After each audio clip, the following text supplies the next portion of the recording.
देखिए, आज pre budget को लेकर के हमारे सभी गुरुग्राम के प्रमुख इंडस्ट्रियलिस्ट उनके और डिक्की और उसके साथ रियल एस्टेट के साथ साथ और जो गणमान्य लोग जो इंडस्ट्रीज़ के अंदर काम कर रहे हैं, ऐसे सब लोगों के जो उनकी यूनियंस थी, उन सब से हमने बात की। उनके सुझाव आए हैं, अच्छे सुझाव उन्होंने दिए हैं, क्योंकि ये छठा प्री बजट कंसल्टेशंस ये अलग अलग क्षेत्र के अंदर हमारा रहता है और इसके अंदर हमने आज ये इंडस्ट्रियल्स और रियल एस्टेट्स के लोगों से आज बात किया है कि उनके क्या क्या सुझाव इसके अंदर हो सकते हैं। अच्छे सुझाव उन्होंने दिए हैं और हरियाणा प्रदेश एक विकसित हरियाणा बनने में और हमारे यहाँ पर अच्छी संख्या में इन्वेस्टर्स के लिए लोग आएँ, उसके लिए हमने उनसे सुझाव लिए थे और हमने कहा कि हम 2025 में एक न्यू इंडस्ट्री पॉलिसी वो भी हम लेकर के आ रहे हैं, ताकि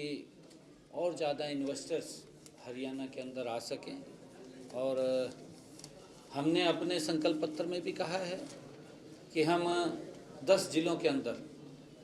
IMT हम बनाने वाले हैं, उसको लेकर के भी बजट के अंदर हमने सुझाव लिए हैं और लोगों के सुझाव जो हमारे पास आए हैं उनको हम इस बजट के अंदर शामिल करते हुए, ताकि प्रदेश को उसका लाभ मिले और लोगों का जो सुझाव आए हैं उनको भी उसका लाभ मिले, उसको हम करने वाले हैं। सब प्रधानमंत्री नरेंद्र मोदी ने देश के किसानों को तोहफा दिया है, हरियाणा के किसानों को।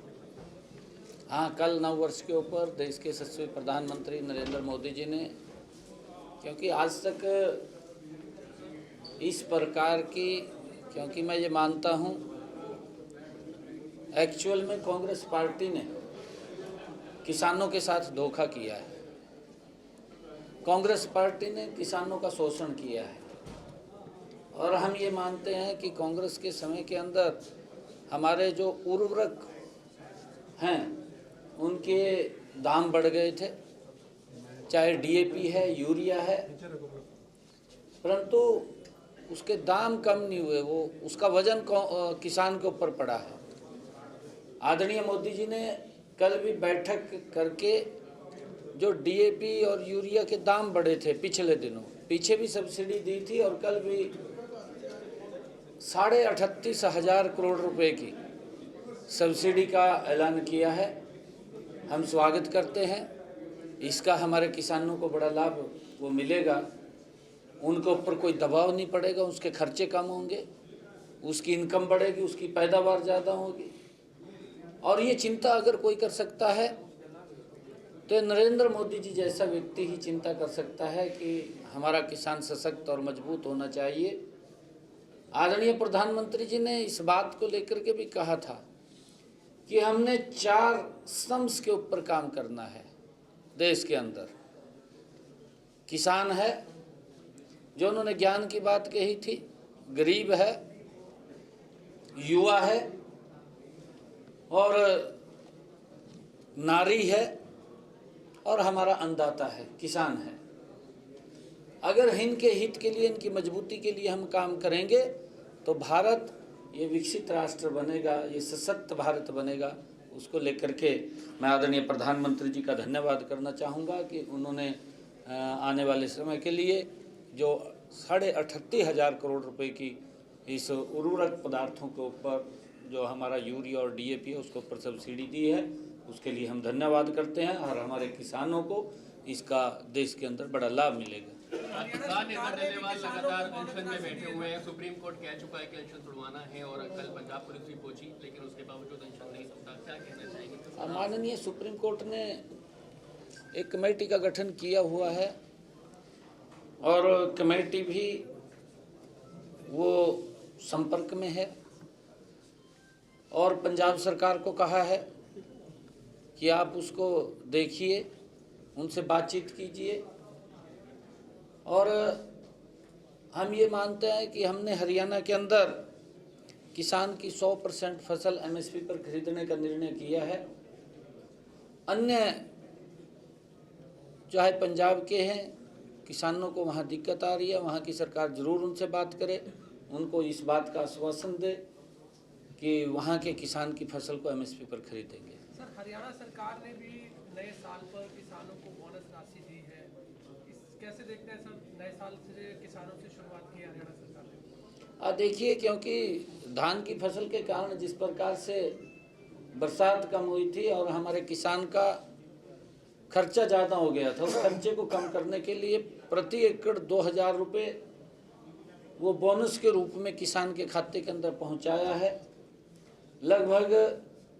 1000 करोड़ के करीब में ये किसान के खाते के अंदर गया है,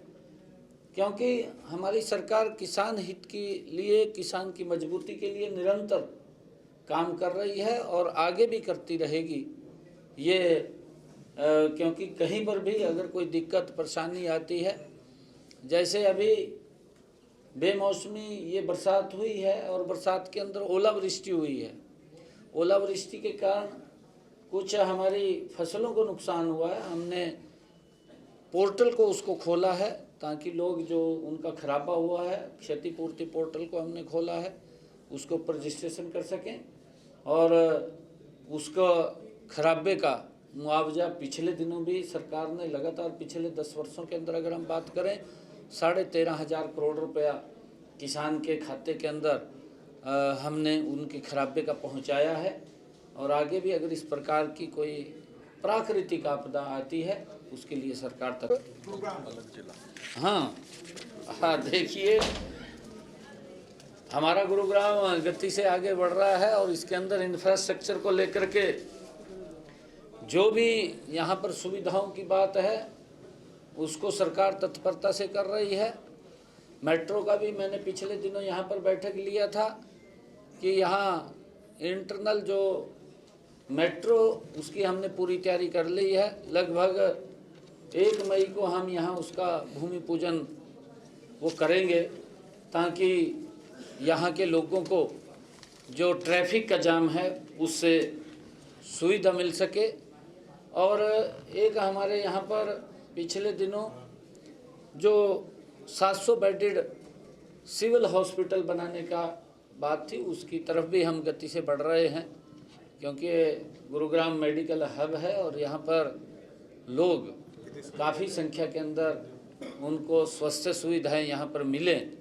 और अच्छी सुविधाएं मिले, उसको लेकर के हम तत्परता से काम कर रहे हैं। जल्दी ही यहाँ पर वो 700 बेडेड हॉस्पिटल भी बनेगा। चुनाव की सरगर्मियां तेज है पूरे हरियाणा में, हमारी पूर्ण तैयारी है और वार्डबंदी कुछ हो गई है, कुछ रह गई है, जल्दी ही पूर्ण हो जाएगी और करके जल्दी ही जो भी चुनाव आयोग डेट देगा उस डेट को हम चुनाव कराने के लिए तैयार हैं।